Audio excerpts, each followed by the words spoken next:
Hello, everyone. This is the fourth part of this story. If you haven't seen the previous ones, we recommend you watch it first. Then winter came.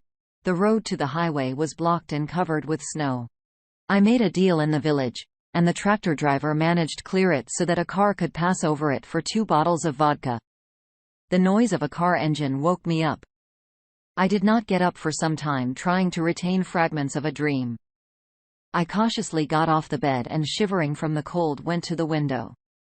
Right in front of the house, a big black car stopped and a subject got out of it with difficulty.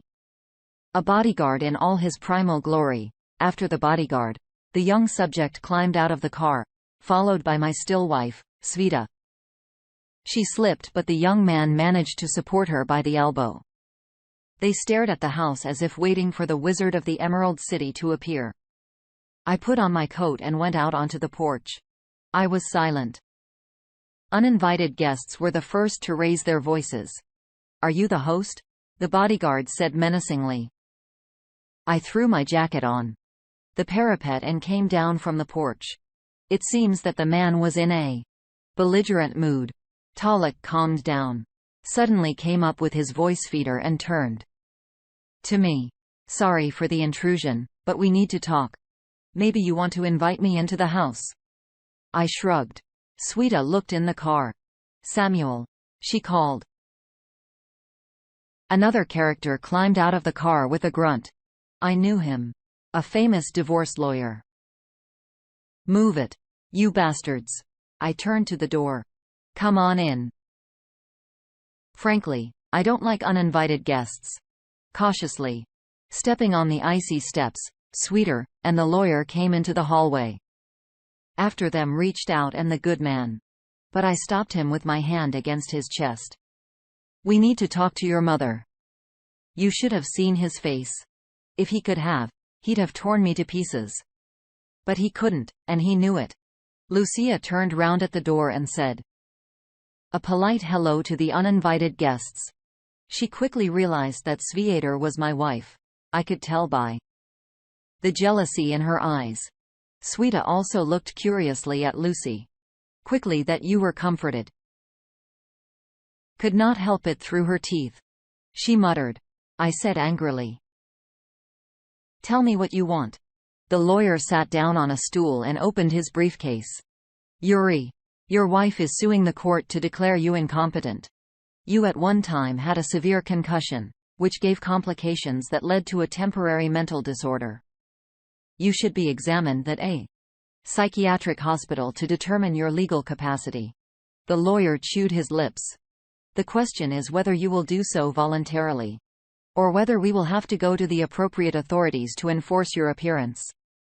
As far as I understand, the examination is done by court order. Do you have it in your hands?" I looked at the lawyer calmly. "And where do you want to go to forcibly lock me up in a mental hospital?" My pressure somewhat discouraged the lawyer. "Euro, I'm worried about your health. You need to take a course of treatment. The doctors will help you get rid of your obsessions. And you'll go back to your family. The children are so upset. They want to see you." Sveta almost sobbed with resentment for the children. "The question is, do I want to see them?" I thought and out loud said, "I understand your desire to quickly put me in the asylum, ostensibly for my own good. But you were in a hurry. There was no trial and I don't need any counseling. I won't discuss anything with you. Sveta, take your lackeys and get off my land." I looked expressively at the gun hanging on the wall. "Are you threatening?" "Samuel, I told you, he's inadequate and aggressive." Sveta looked at the lawyer pleadingly. "In that case, we are forced to ask for help." The lawyer pulled out his cell phone. "Sveta, stop. You're making another mistake." I tried to speak calmly. "Let's solve everything in peace. Yura, it's all for your own good. You'll thank me later." She took a step toward me, trying to hug me. "Come on. Get out of here." I pointedly looked at the hanging shotgun. "You're crazy for sure." Sveta shrieked and looked at the lawyer. "Samuel, do something. I told you to get out." I held the gun with the barrel down. You're threatening us with a gun. You really are crazy. The lawyer jumped up, knocking over a stool. He grabbed my wife by the arm and dragged her toward the exit. They rolled off the porch in a heap. I followed them out onto the porch. Get in the car and go. But before I could say anything, a police van pulled up to the house. The door opened, and gun-wielding soldiers poured out of the van like peas from a pod. They definitely surrounded the house, cutting off my escape route. Mr. Kolsev, drop your weapons and come out with your hands up. A bubbly major squawked into the loudspeaker. That's love. Sweta decided to hold me by any means necessary. I even respected her, but not for long. A black SUV drove up to the picturesquely positioned Special Forces. A young man stepped out of it and looked over the battlefield. Who's in charge? He turned to the frozen policeman. And who are you? The bumpy major walked up to the stranger. The man took his ID card out of his pocket and shoved it under the major's nose. Colonel Kazantsev, head of the Special Operations Division of the Department of National Security. On what grounds and by whose order? Are the Special Forces involved? Well, that is, we received a call that a man was holding a hostage in this house. The major was clearly out of his depth. They said that the owner of this house is crazy. Take your men and go away. We'll deal with you later. Sweta and her companions froze in surprise. The situation was changing like a child's kaleidoscope. The policeman quickly piled into the minibus and drove away. The colonel approached Vitor's car. Hello, Svetlana. He politely said hello. Do I know you? Sweta raised her eyebrows in surprise. Only in absentia. Mr. General told me about you. He paused for a moment and then added only good things. My advice to you, solve everything amicably. Sweta dazedly looked from me to the colonel. Did you say general? She stretched her head in surprise. Yes. For the whole year. And you did not know? My former deputy headed towards me. Hello, Yuri. Why didn't you make your wife happy? He smiled as he came up on the porch. Sometimes it's better to know less. Even devoted wives. I shook his outstretched hand. Lucia stayed with me for a while. Gradually she thawed out. Her roommate made no more attempts to get her back, knowing full well what that would entail. By the way, the police no longer came after me either. Apparently, some underground channels leaked information about a retired general who did not like uninvited guests. I took Lucy into town. We visited a beauty salon and several fancy boutiques, and the woman was transformed. She went from a frightened, slutty girl to a beautiful princess. I took her to the clinic to a doctor I knew. They examined Lyusha and found nothing dangerous except for one thing. She would never have children again. The effect of numerous abortions performed at one time on the orders of her master. I did not ask how old she was, but she looked about 30.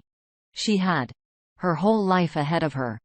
Despite the fact that I really liked her, I tried to keep her at a distance, cutting off all attempts to get close to me. In every way, you can't cheat age. She was too young and too beautiful to be with me. My train had already skipped past the penultimate station and was approaching its terminus at break speed. Besides, I was fed up with being in a relationship with a woman, and I didn't want any more disappointment or problems. A month later, some distant relative of hers came along and invited her to stay with her. Lucia was in a hurry. I supplied her with money and wished her happiness. The last night before she left, Lucia came to me, and I could not resist. How can a single man refuse something beautiful young woman? And it all happened. Once the whole time, she was waiting for me to ask her to stay, but I said nothing. In the morning, she stood by the cab for a long time, still hoping for something. And then she left my life. We divorced Vita in the end, although she begged me in court not to leave her. Don't leave her. As if she wasn't the one who had taken a young lover under my nose and been fooling around with him for almost 6 months. I even had my doubts about having kids, but the DNA tests reassured me. The absence of her husband took its toll on Sveriter. It was obvious that she really regretted our breakup. My ex-wife came to see me several times and begged me to forgive her. She said that she had broken up with her lover at once and that she was carrying her lover around with her to piss me off. And she succeeded. I, of course, forgave her so many years together, but I never went back to her. Children? What about children? I love them, but I don't let them near me, especially my daughter. Still very fresh resentment. Masha also tried to talk to me, but I categorically refused to talk to her. God is her judge. The receptionist stood up. Mr. General, the director is waiting for you. When I entered the office, Vardik stood up from his desk and came out to meet me. We embraced. How did you do it? I pulled away and looked at my friend. It was almost impossible. Well, no more difficult than you. Pull me badly wounded from the battlefield. Vardik, that is the director of the Department of National Security, laughed. Take over the position, no more sitting in retirement. He was silent for a while and smiling, slyly, asked. Have some cognac. P.S. A year had passed. My car was rushing along the highway, dispersing the light snow that had fallen overnight, leaving a fast lingering trail behind it. In some places, I could still see the miraculously preserved bright, red-yellow foliage, especially against the background of the green-brown autumnal forest. I even felt sorry for it for a minute. I returned from my business trip and was on my way home, where I hadn't been in more than a month. All that time I had been living alone, enjoying my freedom. I had rebuilt the house, traveled a lot. Only now did I get a real taste of life. But more and more often at night, I dreamt about Lyusha. Alas, the past could not be undone. I knew that we were not destined to be together. And she never even called me once during all this time. Apparently, she had found her happiness after all. But I put the old lock on the new door just in case. And when I left, I always kept the key in its old place. After 10 kilometers, I turned off onto an unpaved road. The wheels crunched the thin ice in puddles glistening in the dim autumn sun. The road turned sharply to the left and ended in a one-story house made of pine logs. I parked the car, took a bulky bag out of the trunk and went up to the porch. Suddenly, the door opened and a young woman with a baby in her arms came out towards me. Hi. Lucy Shilley looked into my eyes. We were waiting for you. The sun was shining brightly. The sky was almost clear, and its dazzling blue cut my eyes. A fresh breeze from the lake played.